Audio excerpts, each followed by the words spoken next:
All right, ladies and gentlemen, today we're going to be looking at this 2020 BMW X5 40i, and I have to say something that I thought I would never say.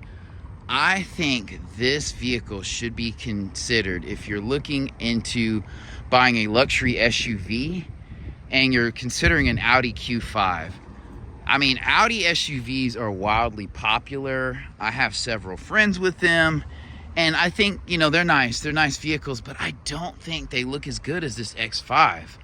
I don't know, man. It looks like it has a little bit more prestige and class to it than the Q5. And I mean, honestly, Volkswagen Auto Group is my favorite automaker. I'm not saying they're the best. I think that's Toyota. But just in this segment, at this size, I really like this X5 more than a Q5. So we'll just go around. This kind of has a olive green metallic paint. I love that you have this indicator right here, and you have a camera right here. It does kind of suck. It looks like there's moisture in there, so could be a QC issue. Obviously, you have blind spot monitoring here. I like the button here. These wheels they're nice wheels. They're classy. They're not doing too much. These tires are 20-inch wheels, but these are typical BMW wheels. You're not going to mistake them for anything else. And I think this vehicle just looks great front to back.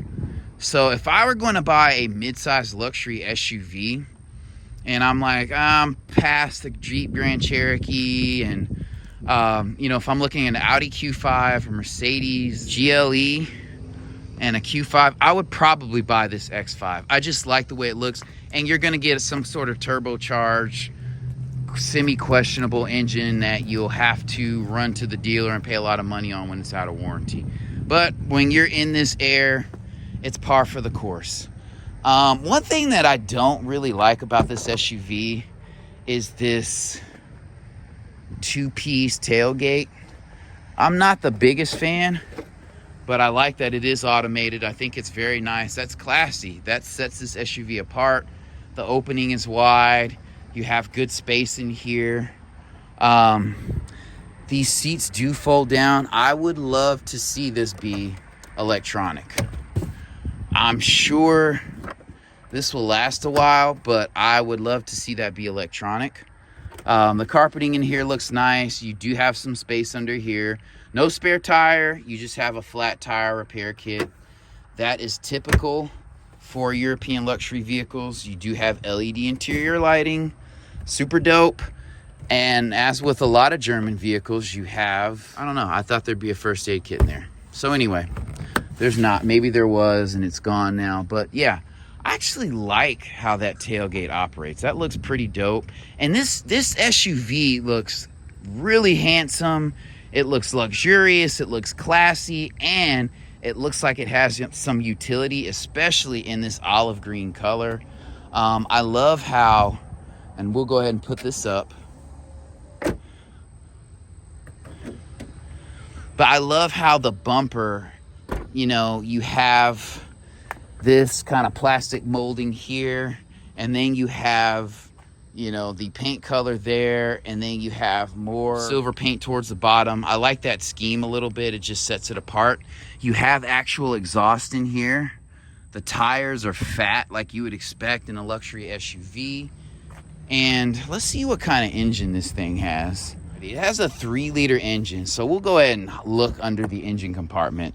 And these doors feel super solid, by the way. Very, very solid. No mistaking this is a luxury vehicle. Yeah, this kidney grille is not doing too much. You have sensors in the front. It looks aggressive. It looks masculine. It looks muscular, classy. And I love how automakers are doing the 2-pull thing to where you just pull it twice and you don't have to fiddle around with the release in here. Clearly, you're going to have struts. This is a 3-liter turbocharged engine. So I'll put the power specs below. You're not going to be doing any work on this vehicle. I mean, where's the battery at? There's the terminal right there. There's the air box right there. So you probably might be able to change your own air filter. Other than that, you know, popping the hood is for the dealer and the technician, but there's nothing wrong with that. You can see the roof. It has a nice panoramic roof right here. Love the shark fin. Like this railing here. Hey, this is a really, really nice color. And this is not a base model X5. It's an S-Drive 40i. So hopping in, I do need to close that trunk. But yeah, it feels very comfortable in here. You have sensors everywhere. The ease of use is here though. Auto headlights, cut on your fog lights here, headlights there. I think these are your parking lights. You have memory seats in here. This door is very, very nice, well appointed. Soft touch leather with stitching here, there, everywhere. Probably a veneer or faux wood inlay, but I like it. The door closes very solidly. As you can see, you have a speaker right here and then one right here. Yeah, this display is super dope. Yeah, this stock is okay. I like that you have cruise control on the steering wheel and that, you know, windshield wipers and stuff you don't use that often that you can put on auto or back here. You do have paddle shifters. They feel very solid. I love the horn in this car. You have phone controls here. Yeah, so... All right, one of the things I forgot to mention is the kick plate down here. I think that's a classy touch. Obviously, you have automatic seats in here with a lot of adjustments. And I will say, like, one of the benefits of getting a vehicle like this is that you do have consistency across the model lineup. So if somebody has an X3, an X7, the appointments are going to be probably nearly just as nice. Especially on the X7, that's a no-brainer. Probably have a sub here. I like this screen here. That's a good functional size and layout there. These controls from the radio are super dope. Yeah, I just like, yeah. So intelligent safety, that probably has 1 million sensors. I like that. You have your scroll wheel here, which is easy to use. You know, moving things up and down, valet parking mode. We're going to cut the screen off. To put it in drive, it's easy. The push button's right here. I love how close these two are. A lot of manufacturers aren't doing this, but I love how the start button's here. And then you have other buttons here. Cut off the traction control here. Auto stop start off here. See cameras here, your modes here. The ease of use is very, very surprising to me in this BMW, but it's very nice. These mirrors have LED lighting, super dope. Moving along here, I love the auto dimming on and off that these lights have. I think that's a very luxurious touch. I've mentioned the panoramic roof in here.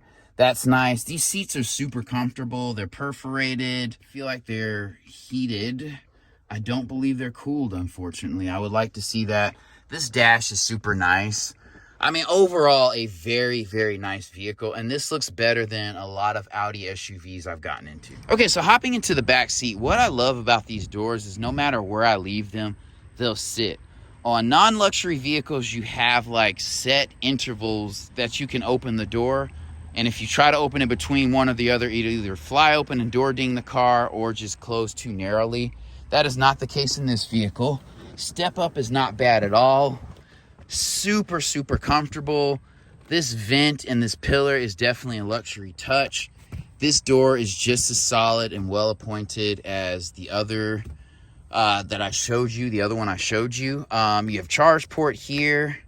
I don't know what this does, but map pocket here, vents that are well placed here that are not just shin vents. You have AC controls here, storage here.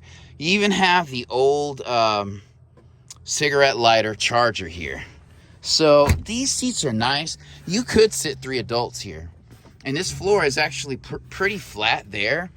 I would want 3 adults across, but if it was 2 adults and a kid, or just 2 adults would be most ideal. And you have interior LED lighting that goes through here. That is a very, very nice touch. You have LED lighting up here. This vehicle is everything I expect it to be, and this is a look from the back seat. Again, I would buy this hands down over an Audi Q5. And then one last thing, here is the trunk from the back seat. Visibility is not great, but you have good cargo room back here, and I love that this top headliner is black. I love that. I just feel like other colors that are light just stain, and with the lighter seating, it doesn't kind of make this feel too closed in. And then you also have footwell lighting down here. Another nice luxury touch. Super dope. So yeah, this thing is 100% a win. You know, I have big feet and they fit down here just fine. Yeah, just overall, this BMW is super well balanced and well appointed, and a no-brainer here. Even though that's a fake vent, it's still dope. And yeah, BMW LED headlights, not a bad angle on her.